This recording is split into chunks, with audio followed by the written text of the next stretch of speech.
On today's episode, we role-play how to have an uncomfortable conversation with a team member. And then we're going to talk about how to create a great team culture by taking care of your people so they take care of your customers. Welcome to the EntreLeadership podcast from the Ramsey Network, where we help you learn the proven principles for winning as a business leader. I'm your host, George Kamel, and each week here on the podcast, I sit down with some of the best leadership minds out there to help you grow yourself, your team, and your profits. I want to say a quick thanks to all of you who have been leaving us voicemails with feedback on the new segments we've been trying. Some of you really like it. I just want to let you guys know I think it's great. And some of you, not so much. I have to say, I thought I was going to like it, and I actually did not. But hey, keep that feedback coming. We really appreciate it. So today we're trying out another new segment where we role play, and I'll be joined by my friend Kacy Maxwell, Executive Director of Marketing for EntreLeadership. We're going to role play how to have a hard conversation with a team member who happens to be gossiping. So let me roll out the scenario for you. I'm talking about a problem with a guy named Tyler at lunch with a few other team members. And my leader, who's played by Kacy, has sent me a text that says, stop by for 15 minutes this afternoon. Now, Kacy's been my leader for about 6 months now, but this is our first real hard conversation. So he's going to be using the uncomfortable conversation method that we've talked about on this podcast before, and we'll link to that episode in the show notes. And if you need to have a similar conversation, you can get the free download, Planning an Uncomfortable Conversation, in the show notes as well. Let's get to it. Hey, Kacy, is now a good time? You texted me, you said you wanted to meet. Yeah, come on in, George. Have a seat. Yeah, what's going on, man? Yeah, hey, sorry for the last-minute text. I just wanted to talk to you about something that I just kind of found out about. You can go ahead and shut the door. Oh, sorry. Yeah. So how long have we been working together? It's like 6 months now. Yeah. So we've never really had a conversation that I guess I would call an uncomfortable conversation. So one that I'm giving you some feedback. So because we've never done this before, I just kind of want to let you know how I handle these. Okay? Oh, okay. Yeah. So the first thing is I'm going to give you some feedback, and you're probably going to get a little defensive, but I want to let you know, like, you're not going to get fired. This is a really important thing that I want to talk to you about, but it's not to that level. So you can, so we can calm down about that. The main thing I want to hit is I just want to make sure that my expectations of you are clear, so that when we get into this situation in the future, we're both on the same page. It's not going to be a long conversation. It should be relatively quick. Does that make sense? Okay. Okay. What's going on? I don't understand. Did I do something or? Well, so yeah, I would love to know. I kind of heard from a couple team members. They shared that you and Tyler were having a disagreement. Is that right? I mean, not really. We were just talking at lunch. I don't think it was a disagreement necessarily. Well, could you share with me some of the things that are going on with you and him? I mean, we were working on a project together. I think we were kind of stepping on each other's toes a little bit. It really was not that big of a deal, but I was just telling, some friends at lunch what's going on at work, projects I'm working on, kind of some challenges I've been having, and that was part of it. Yeah. I didn't think it was that big of a deal, though. They, brought it to you? Sure. Well, was Tyler there at the lunch? No. Okay. So some of the feedback that I got is not that the actual disagreement that you had with Tyler is really the issue. That's actually something that I would love to talk about in our one-on-one, maybe this week. But the fact that you were bringing it up in a setting where, first of all, Tyler wasn't even there, and secondly, all of the people that were at that lunch table were not involved in this disagreement. Right? So you brought them into a disagreement, and that's actually what we consider gossip. Oh. I mean, I don't think I was gossiping. That feels like a stretch to say that. Well, we have a core value of gossip, right? The no gossip policy. Yes, sure. Yes. Well, how we define gossip is actually talking about a problem with anybody that can't actually help you fix it. Okay? So of all of those people that were at lunch, could any of those people help you fix this problem that you were working on? I mean, not really. It's just kind of what, it's what happens with friends. You kind of just vent a little bit and have some lunch and move on with your day. Yeah. But do you know what actually happens when you're doing that? The fact that Tyler wasn't there, right? You're starting to set a precedent in the team that whenever anybody has a disagreement, they can go talk about it with anybody else on the team. And what that does is that starts eroding the unity and the trust that we have. We really want to make sure that you understand that. I know it seems kind of like, oh, not a big deal. Oh, was just sharing this with friends. But it actually really is a big deal. That's actually something that I want you to bring to me as your leader so that we can discuss it. Because if you and I talk about this, I can help you figure out ways to solve this, whether it's you and I talking about it and you go and solving it, or bringing Tyler in and have those type of conversations.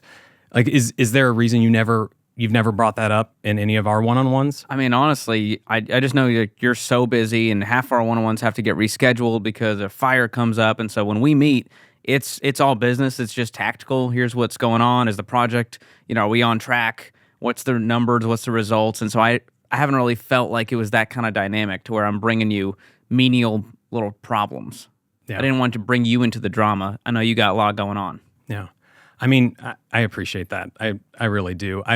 Honestly, that's on me. I mean, I love winning. You've been on this team for 6 months. I love hard charging. I love, hitting goals and doing all of that. And sometimes I can put blinders on and just be so focused on the stuff that you're doing that I don't ask what's going on. What are those frustrations? I don't give you a place that you're able to vent. So, first of all, I apologize for that. That's not the type of environment that I want to create. I want to make sure that you know that you can come to me anytime and talk about this stuff. If you want to vent, if you want to just talk about frustrations or things that are going on, please bring that into me. And I'll commit to you to make sure to, hey, I'm going to bring this up. I'll make sure to ask questions. I'll slow down, and I'll make sure that I'm not rescheduling our one-on-ones because they are really important to me. I appreciate that. Thanks, man. So does that make sense when I was talking about gossip? Like, I know that you the way that you see it, and a lot of the ways that people think about gossip, they think, oh, I'm just venting, I'm just telling with the team. But do you understand why that's so important to me and this team? Yeah, no, I understand that. Okay. I didn't see in that light, but I understand how that could create some dissension among the team and break that unity that we're trying to build. So yeah, I get it. Awesome. So like we said, it's a very important thing. And again, because I wasn't clear on expectations, this is not something that is, hey, we're going to hold this against you forever, right? This is something that now, hey, oh, George is a gossip. That's not what it is. But I also want to be very, very clear that now that we've set these expectations, if we have this conversation again, it's going to go very, very differently, and there's going to be a very different outcome. That's why we have no gossip as a core value, right? It's a very big deal to us. Does that make sense? Mm-hmm. So the next steps, let's talk about this in our one-on-one. We'll make sure to dig in, and we can figure out, should we bring in Tyler, and we can handle that together. I know this was uncomfortable. I know it was kind of weird. I really appreciate the way that you took this feedback. I think that you're a really important member of this team. And honestly, one of the reasons that I'm willing to have this conversation with you is because I know you're going to do great things at this company, and I want to set you up and set up your personal brand here so that you can actually win.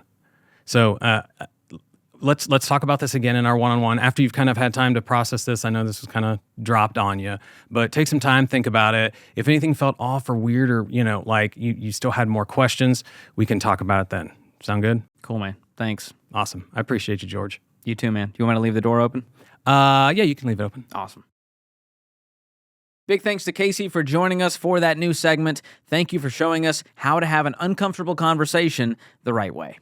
So we want to know what you think about that new segment. Did you like it or not? Call us and leave us a voicemail either way. 844-944-1070. That's 844-944-1070.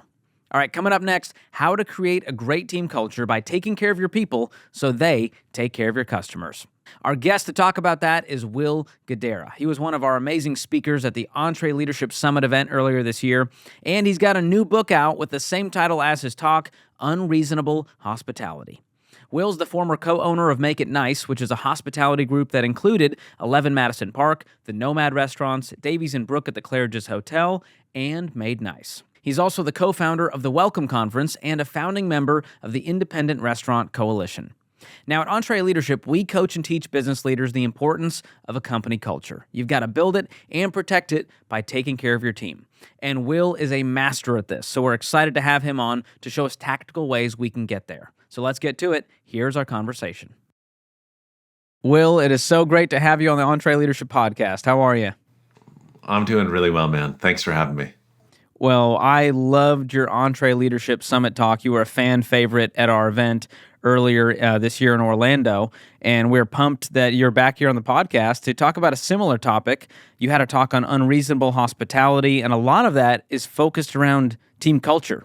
And through that, you became the #1 restaurant in the world, a mind-blowing achievement, and you share an incredible story in that talk. But I want to focus first on your guilty pleasure fast food. Before we get into the meat here, is there like a trashy fast food place that you're like, this is just what my go-to is? I mean, I'm not sure how trashy it is. My go-to is In-N-Out Burger. Anytime I'm in California. That's classy. Well, that's classy. That's probably not trashy food enough. If I'm getting real trashy, so my wife and one of our favorite date nights is going to Taco Bell, buying a bunch of Taco Bell and smuggling it into the movie theater to watch any movie that's just come out featuring The Rock. And that's like one of our guilty pleasures. We eat Taco Bell in the movie theater. And it's funny because 1 year on our first anniversary, I had the guys in my kitchen make kind of a fancy fine dining riff on Taco Bell. And I posted a picture of my wife eating whatever it was, like a cheesy cordita supreme or something, but it was made by a bunch of 4-star chefs.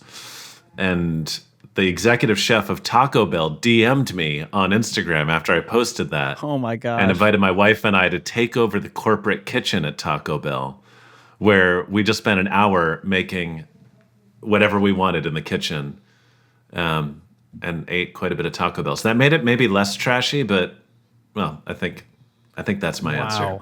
That's an incredible experience. I love that. No surprise there that you would somehow wander into the corporate kitchen there and they just give you free reign when you're at the spot you are.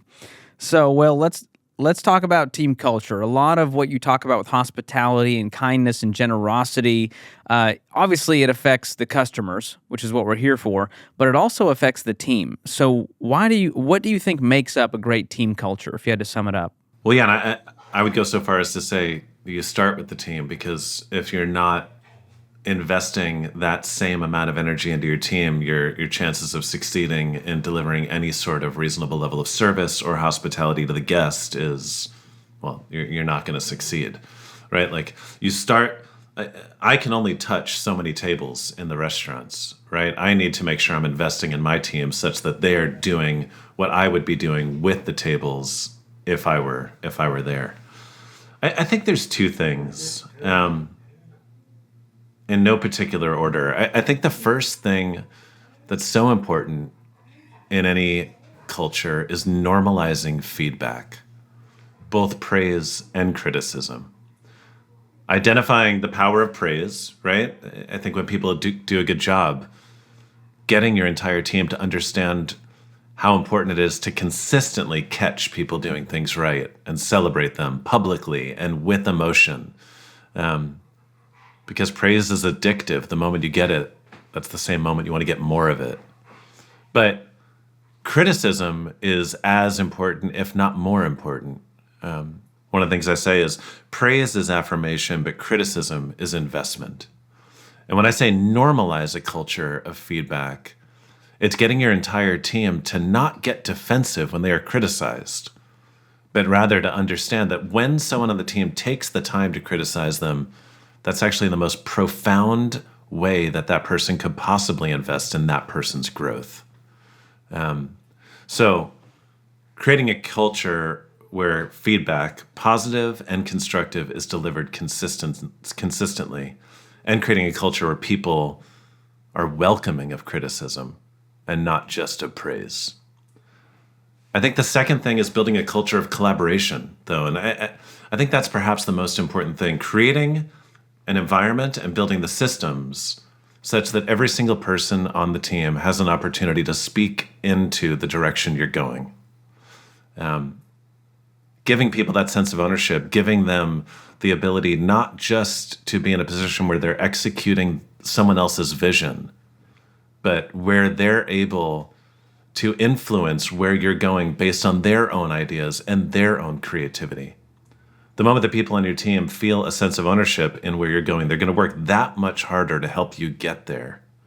And, man, I don't know of any organization where the collective brainpower and creativity of the entire group isn't dramatically greater than that of the 1, 2, 3, 4, 10, 20 people at the top. Wow, that's powerful. And I heard you say, criticize in private without emotion and praise publicly with emotion. And that is powerful for growth, along with collaboration and creating the right systems and empowering your teams and giving them the resources to run. And that's where people thrive, and you can see them enjoy their work, and that affects the end product and the customer. And so there's a direct correlation there that you can't have one without the other. Yeah. No, especially if you're inviting everyone on the team to the table, so to speak, in whatever capacity you choose to, you also need to make sure that you're investing enough in their professional growth such that they're well equipped to be at that table. The two definitively go hand in hand. So how do you specifically do this in the restaurant industry? Because that's a high turnover, volatile industry. It went through a lot during the pandemic, and you were one of the folks on the front lines fighting for these small businesses, for these restaurants. How do you do that in the restaurant industry with so much turnover and everyone, they're going to go to the next restaurant over there if there's any more room for growth and one more dollar? I think being a good leader is obviously having the confidence and the conviction to say to your team, this is where we're going. And for a long time, that's all that was expected of a good leader, right? Like, people were just looking to follow the person that was able to say, we're going there, because I do believe people crave leadership.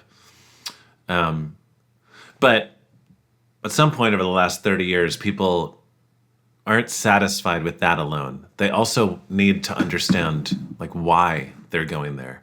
They need to have a really good sense of understanding of not just where they're going, but why should they be inspired and compelled to want to follow you.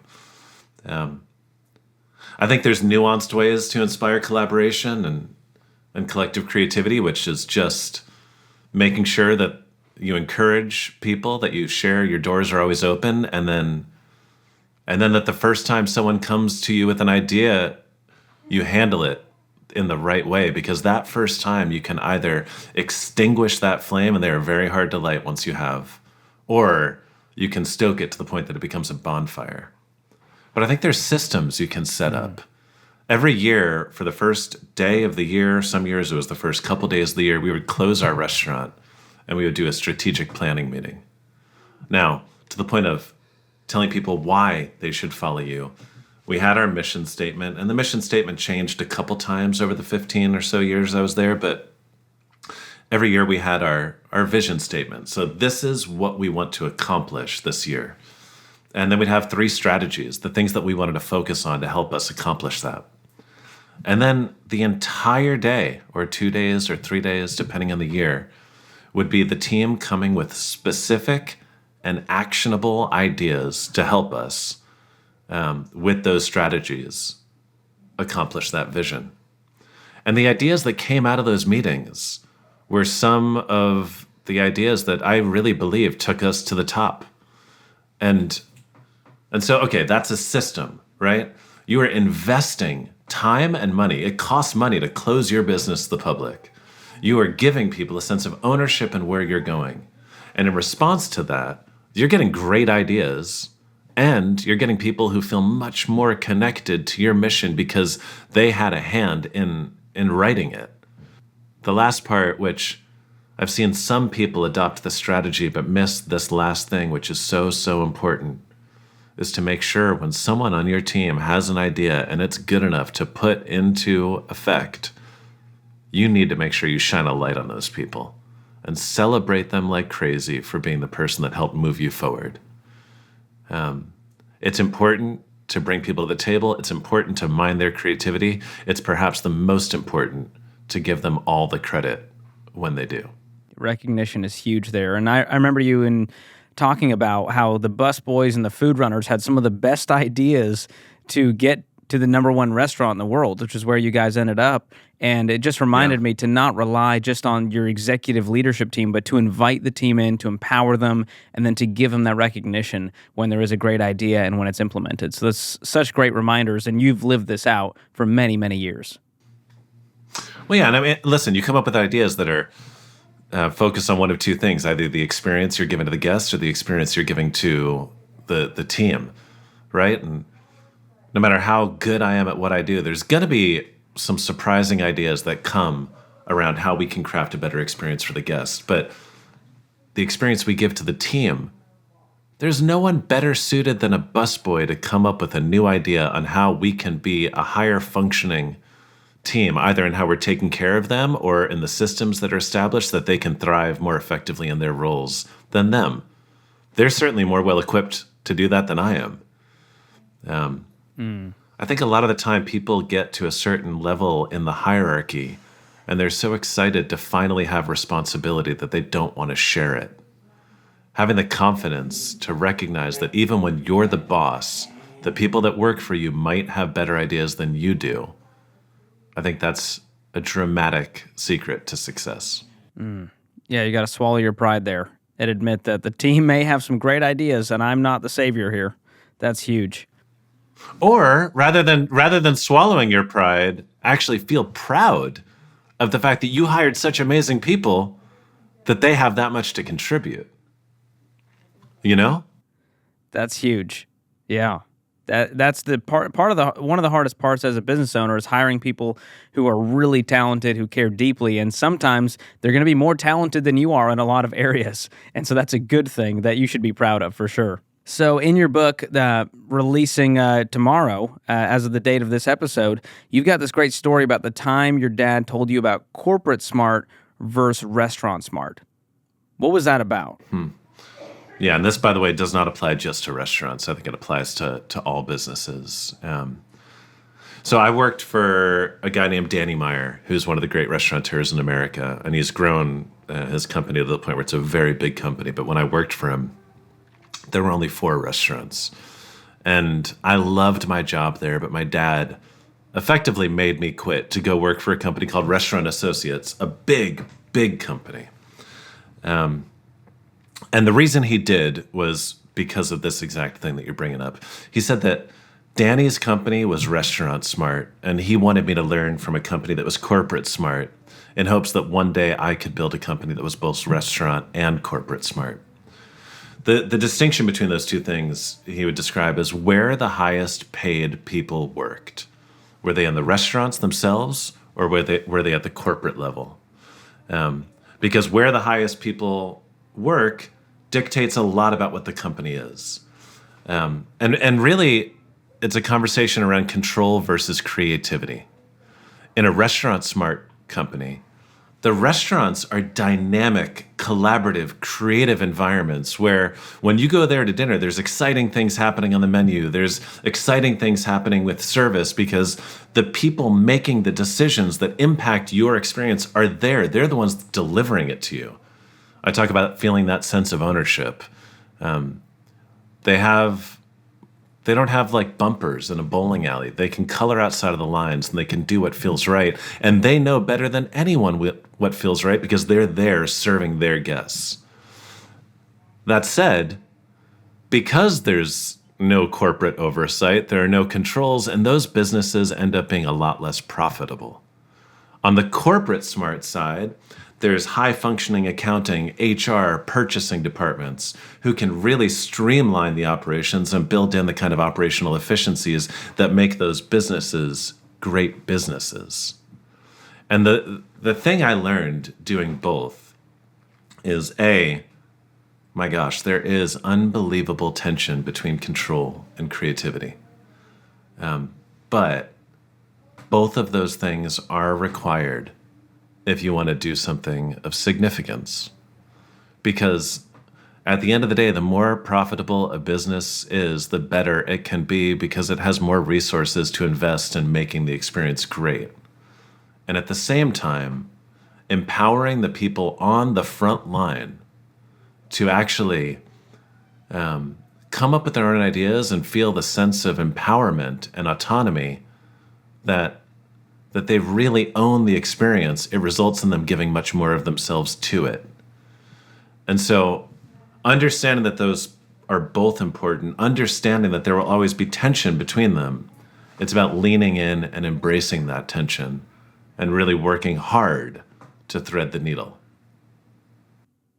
Yeah, and you've done that well, creating those systems, but still empowering your team to have that creativity, to go rogue within that, and that's what creates some magic there. That's awesome. So when it comes to team culture, one of the keys here, is, and you've mentioned this, is people want to feel seen. They want to feel known. And one of the ways you do that is the leader finds their strengths, and they put them on the right seats on the bus. And that's one of our principles here at EntreLeadership. Tell me a story of one time you found the strengths of a team member, and maybe you thought they were the wrong person for the role, or you moved them to the right seat on the bus. Yeah. Yeah, this is another lesson from my dad. He had his own platoon in Vietnam, and then he went on to run restaurants, and he would always talk about how building a team in a business is easy because you get to choose who you're hiring, you get to choose who you're firing, and most of the time people are choosing to be there. Whereas in Vietnam, no one wanted to be there, you weren't picking your team, and you couldn't fire anyone. And so you had no choice. You had to make the most of every single person on your team, and it's a good place to start when you're running any organization before you just decide to turn your back on someone and ask them to leave.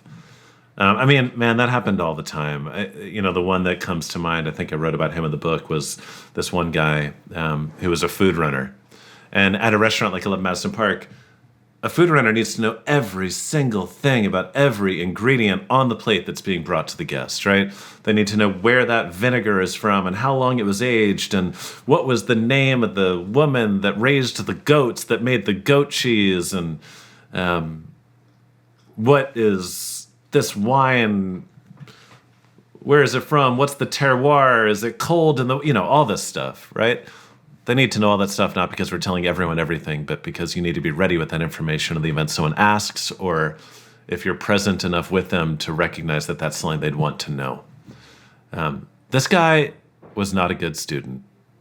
He just didn't care enough to do the work. Because every time we do one of these tests, he did poorly. But I just always saw something in him. I think any leader can relate to this. Someone who's not thriving in their role, but there's something about them that you just believe in and you don't want to say goodbye. And it turned out he was just a good leader of people, and he was organized beyond anyone else in the team. There's a very, very important position in a restaurant. It's called the expediter. They are the person, they're like air traffic control between the kitchen and the dining room. They're the ones when the kitchen puts out a bunch of plates, they're the ones that tell the people where to bring the plates, who's getting what, in what order it needs to happen. In a busy restaurant, when your food takes way too long, many times it's the expediter's fault. And so we moved this guy from a mediocre food runner and gave him a shot at being the expediter, one of the hardest positions in the restaurant, and he became one of the best expeditors I'd ever seen. I was only able to figure that out because I believed in him enough to spend time with him when he wasn't succeeding. Like real time. Sit down, have a coffee, try to understand who he was, why he wasn't succeeding, what kind of filled his gas tank. And then with that, we were able to refocus him into a position that dramatically helped us find success. And that just points back to being a healthy leader and having the bandwidth and not being so scattered that you can actually zoom in on that one person and give them the time they need, that they deserve, to find the right seat for them, to figure out what's actually going on instead of just blaming them. And instead looking in the mirror and pointing it back at you and saying, I haven't taken the right time to figure this out. So I love how that trickles down from the leader to the team culture, down to a great experience for the customer, which then leads to amazing business results, and it just keeps going and going. Well, yeah, and by the way, oftentimes leaders are scattered because they haven't slowed down for long enough to actually do the work necessary such that they don't have to be scattered anymore. Like, sometimes we just need to say, okay, stop everything. Let me take a breath and figure out how to re-strategize a little bit here. Because when a leader never has time to do anything, it's an unsustainable approach. And if you, listening to this, if you're that person, I guarantee you, if you can press pause for long enough to see the forest through the trees, you will find opportunities to make your life easier by investing in the people you already have on your team. Wow. I can't believe this podcast is free. You're dropping so much gold here for us, Will. I appreciate that. As we wrap here, this is amazing. We should charge for this. So as we wrap, give us some of the best advice you've received about creating a great team culture. And I know a lot of this stems from your dad. What is the one that you've implemented that you went, oh my gosh, that was a game changer immediately? I mean, there's a lot, right? So picking one is hard. One of the things I find myself telling leaders is just about the power of being vulnerable with their teams. I think so many leaders believe that to create a good team culture, they need to almost look like superheroes in front of their teams. They need to present themselves as perfect in order for their teams to look up to them. And by the way, the best way to have a great team culture is to have a great leader, right? So it all starts with that. But there's something so inherently flawed about a leader feeling they need to be perfect in order to earn respect. Because respect doesn't come without trust. And here's the reality. And I work in a very human organization, right? We are a ton of human beings serving other human beings. And if I've learned anything, is that human beings are inherently imperfect. Everyone I know, if they're being honest, they're like, I have so many imperfections. And when someone else tries to present themselves as perfect, you don't trust them because we know no one's perfect. And unless you trust the person you're working for, you can't respect them. And if you don't respect your leader, there is zero chance of the team culture being good. But I think the other thing that I've found, and it kind of goes back to normalizing feedback, is when a leader thinks that they need to present themselves as perfect, they try to hide when they've made a mistake. And so they make a mistake because we all make mistakes and leaders make plenty of mistakes. And they think they're going to lose the respect of their team if they acknowledge the mistake. But that couldn't be less true, and the opposite could not be more true. Because the moment a leader stands up in front of their entire team and says, I am sorry, I did this wrong. This is what I've learned from my mistake, and I will do better by you the next time around. It can transform a culture. Because if feedback is everything, the team will always be much more likely to receive criticism from you when you're just as willing to stand up and criticize yourself. And so I think just leaders allowing themselves to be fully human, to not try to hide our flaws, to be vulnerable, and have the confidence and the strength to say, I'm sorry when we fall short, I think can transform an organization. So powerful.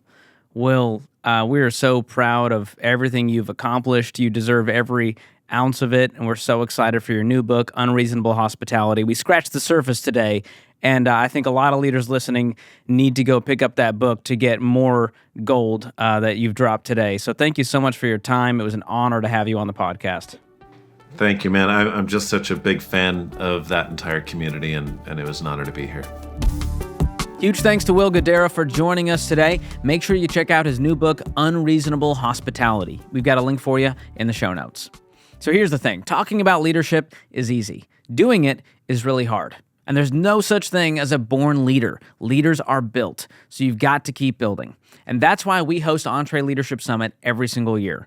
This is our premier leadership conference that will challenge, inspire, and motivate you to blow past the status quo with teachings from the world's top minds in leadership. And next year, we're going to be right here in Nashville, Tennessee, our hometown, May 30th through June 2nd, with an amazing lineup of speakers. Ken Coleman, Dr. John Deloney, Willie Robertson, Dr. Jordan Peterson, Patrick Lencioni, Dr. Amy Cuddy, Maneet Chauhan, and Dave Ramsey. So get ready, don't miss this. This is an amazing chance to grow yourself, your team, and your profits. Go to EntreLeadership.com/summit to learn more. Hope you enjoyed today's episode of the show. If you did, follow or subscribe wherever you're listening and leave us a review. Even better, share this episode with your team, with your friends, or on social media. And speaking of social, you can follow us anywhere at EntreLeadership. This episode was produced by Tim Hull, edited by Jacob Harrison, and mixed and mastered by Will Rudder. I'm your host, George Kamel, and on behalf of the entire EntreLeadership team, thanks for listening. Until next time, keep learning and keep leading.